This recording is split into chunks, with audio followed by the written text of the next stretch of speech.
beredar fitnah yang sangat keji sekali menganggap bahwa ternyata orang-orang Salafi juga kuburiyun. Tuh lihat jamaahnya Ustadz Yazid, mereka juga sholat di samping kuburan. Biasanya ada dua kelompok yang disebut kuburiyun. Yang pertama adalah Sufi, yang kedua adalah Syiah. Kalau Syiah ini lebih parah lagi. Mereka tidak hanya minta-minta kepada kuburan, bahkan menjilat kuburan imam-imam besar mereka. Assalamualaikum warahmatullahi wabarakatuh. Sepeninggalan Ustadz Yazid, beredar fitnah yang sangat keji sekali menganggap bahwa ternyata orang-orang Salafi juga kuburiyun. Tuh lihat jamaahnya Ustadz Yazid, mereka juga sholat di samping kuburan. Kita perjelas dulu ya, istilah kuburiyun itu sebenarnya apa. Kalau kita mengutip penjelasan dari Wikipedia, di situ dijelaskan kuburiyun itu penyembah kuburan. Dikenal juga dalam istilah bahasa Arab kuburiyun. Adalah ungkapan yang ditujukan terutama terhadap kelompok sufi yang mengkultuskan kuburan, tokoh-tokoh Islam atau wali. Istilah ini banyak dipergunakan di kalangan Salafi yang mengecapnya sebagai bid'ah, berlebih-lebihan dalam beragama. Jadi jelas ya, kuburiyun itu adalah orang yang berlebih-lebihan dalam memperlakukan kuburan. Contohnya menyembah kepada kuburan, sujud kepada kuburan, bahkan minta-minta uang kepada kuburan. Ya, di Indonesia banyak, bahkan jelas sekali ungkapannya. Minta uang atau kertas merah yang halus-halus gitu. Berfulus kertas merah yang halus-halus. Biasanya ada dua kelompok yang disebut kuburiyun. Yang pertama adalah Sufi, yang kedua adalah Syiah. Kalau Syiah ini lebih parah lagi. Mereka tidak hanya minta-minta kepada kuburan, bahkan menjilat kuburan imam-imam besar mereka. مرض کرونا رو من خوردم. اشاره شما بلند شید زیارت علی. لیست میزنم هر چی باز مانم بیام.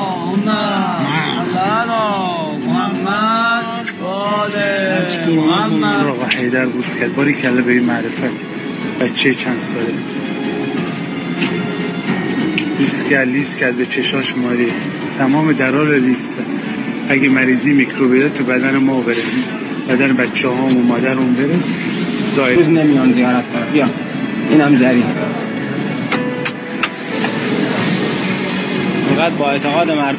Bagi orang-orang berilmu dan berakal, melihat perilaku kelompok kuburiyun ini hina sekali teman-teman. Benar-benar bahasa halusnya SDM rendah lah, kalau bahasa kasarannya bodoh. Bagaimana mungkin mayit mereka perlakukan seperti itu? Dan sebenarnya di Indonesia juga ada yang separah seperti apa yang dilakukan orang-orang Syiah. Tapi kalau saya tampilkan videonya yang di Indonesia, wah gimana, saya malu sendiri ngelihat ada rakyat Indonesia yang begitu. Bahkan ada yang sampai menggesek-gesekkan kemaluannya ke batu nisan kuburannya dengan harapan punya keturunan, punya anak yang soleh. Ada juga yang tidur di kuburan untuk mendapatkan nomor togel. Ayo pergi mbak, jaluk tolong mbak, oleh no togel mbak, piro saiki mbak ngomong lagi mbak tulisan yang patokane sampean mbak.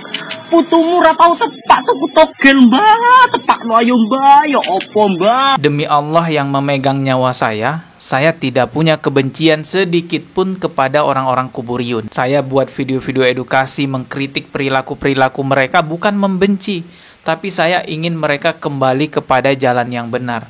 Tapi apa yang terjadi ketika kita ingatkan mereka? Beringas sekali. Mereka benar-benar sangat beringas sekali, bahkan membuat narasi-narasi yang sangat buruk, dicela kita sebagai wahabi, wahoboy lah, apalah. Dan yang paling tegas terhadap perilaku-perilaku kuburiyun ini biasanya adalah orang-orang yang bermanhaj salaf. Ketika kita melarang orang pergi ke kubur-kubur wali untuk minta sesuatu, bukan kita menjelekkan para wali, tidak. Bukan kita menjelekkan para ulama, tidak. Kita larang mereka datang ke kubur wali untuk minta sesuatu, karena nggak boleh. Minta kepada Allah, berdoa kepada Allah. Salah satu ustadz dari manhaj salaf yang cukup tegas memberantas kuburiyun, ya Ustadz Yazid ini teman-teman. Nah, ketika meninggalnya Ustadz Yazid, ada video yang memperlihatkan bahwa jamaahnya Ustadz Yazid sholat di samping makamnya Ustadz Yazid. Timbullah fitnah-fitnah bahwa ternyata jamaahnya Ustadz Yazid ini juga kuburiyun. Tuh lihat, sholat di samping kuburan.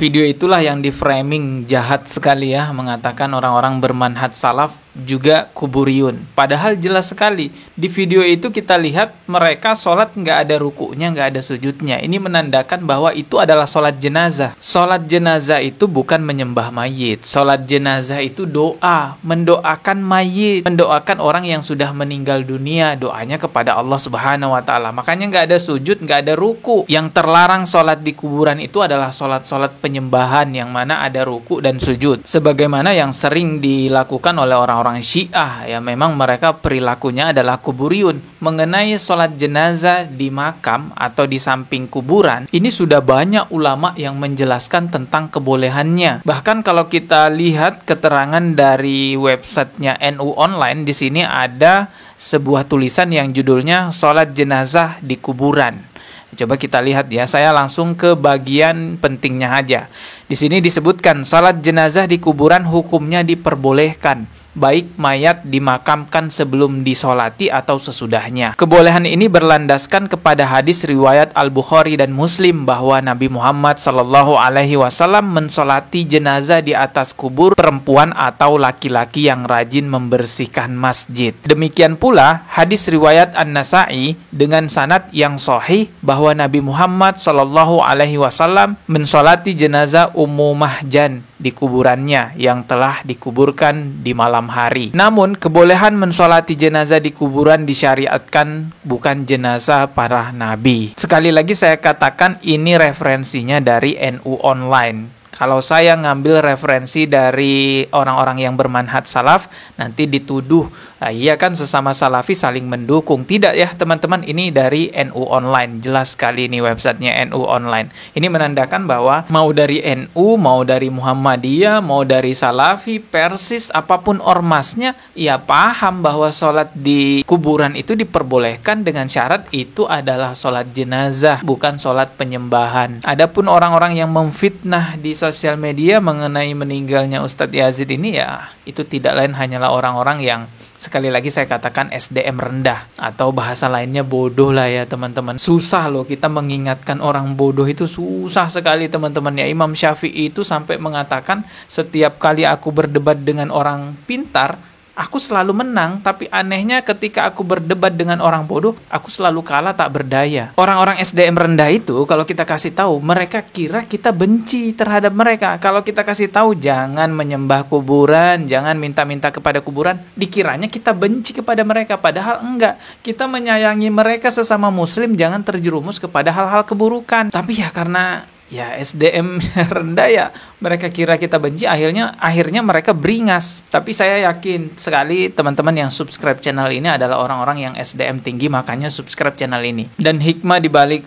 viralnya meninggal Ustadz Yazid, ada yang sholat jenazah di sana, ya hikmahnya adalah orang-orang yang awalnya tidak tahu tentang diperbolehkannya sholat jenazah di samping kuburan, akhirnya juga jadi tahu. Dan kita sangat bersyukur sekali ya melihat makamnya Rasulullah SAW itu dikelola oleh orang-orang yang bukan kuburiyun. Anda bisa bayangkan kalau makamnya Rasulullah dikelola oleh orang-orang kuburiyun, dijilat-jilatin seperti orang Syiah. Wah, saya mau muntah lihatnya. Dan Anda bisa lihat teman-teman, penjaga makam Rasulullah itu tidak henti-hentinya mengingatkan peziarah yang datang ke sana agar tidak melakukan kesyirikan. Ada ribuan jamaah, bahkan jutaan jamaah yang hadir ke sana. Penjaga makam Rasulullah tidak lelah untuk mengingatkan para jamaah-jamaah yang hadir ke sana untuk berziarah agar tidak melakukan kesyirikan. Inilah orang-orang yang kalian tuduh sesat, yang kalian fitnah Wahabi. Lihatlah mereka ditakdirkan oleh Allah Subhanahu wa taala mengelola Masjidil Nabawi. Di sana ada makam Rasulullah sallallahu alaihi wasallam. Lihatlah mereka yang kalian tuduh-tuduh Wahabi sesat. Allah ridhoi mereka, Allah takdirkan mereka mengelola Masjidil Haram. Di sana ada Ka'bah yang jutaan umat Islam mengimpi-impikan datang ke sana bermakmum salat di sana. Itulah yang kalian tuduh sesat. Rupanya Allah meridhoi dan mentakdirkan mereka lah yang mengelola tempat suci di muka bumi ini. Dan Percaya atau enggak, dulu saya juga punya pemikiran bahwa orang-orang salafi itu adalah orang-orang yang menyimpang, suka mengkafirkan, membid'ahkan.